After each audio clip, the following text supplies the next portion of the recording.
It's the last one of the week, ladies and gentlemen. We're going to have a cracking line of calves for you too. None better, of course, or actually there probably is, but it's an understatement. There's some outstanding quality calves here today. Have a look at these purpose-built strawberry roans by the ushers out of Haywood, the usher bolshers.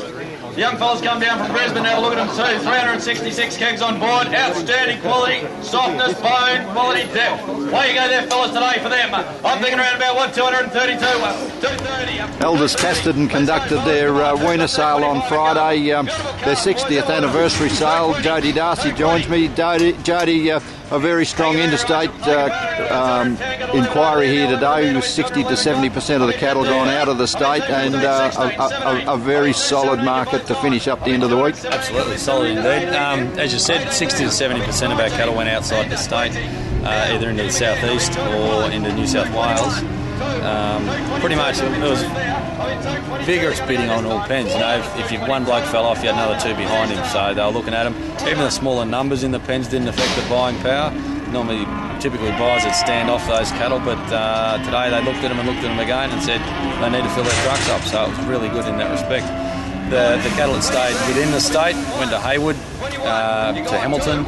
A fair few went into Gippsland as well for bullock producers. We were a little bit light on for feeder orders. There was a couple of feedlot buyers operating today. However, the strength of the companies which have operated early in the week, I don't know whether they're filled up or what the situation is, but there's a little bit of a lack there. However, most of the Hereford cattle went from 222 or 3 cents up to 230, regardless of weight.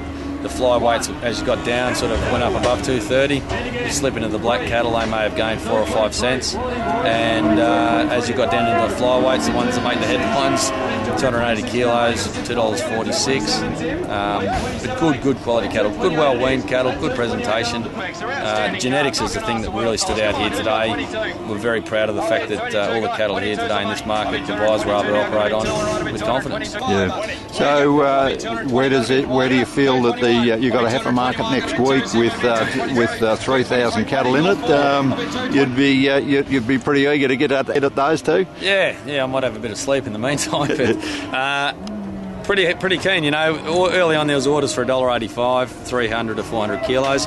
We think they may need to find a bit more power to those fellas. They may well and truly need to come up above $2, given that the strength of the steer market's here. And indeed, if we're getting this sort of power out of the New South Wales area, we may have a fair bit of interest for restocking up there and breeding on because of the quality of stock that we have around this region. Yeah, looking back over the week, there's been almost a different group of buyers that have come through almost each day, and you had a different group here today. So the depth of the competition that's coming down from up the top is quite good. Yeah, absolutely. There's been good reports as well of bullock producers or feedlotters, you know, tipping out cattle at very, very extraordinary market rates this week. And I think that's prompted quite a few people to duck back in, and while they can get the good quality calves, so they don't have to go in for a second run cattle. You know, the next good run of calves that I can think of would be Omeo for a big feature line. So the buyers came for that very good reason. You know, they came to here to put them out.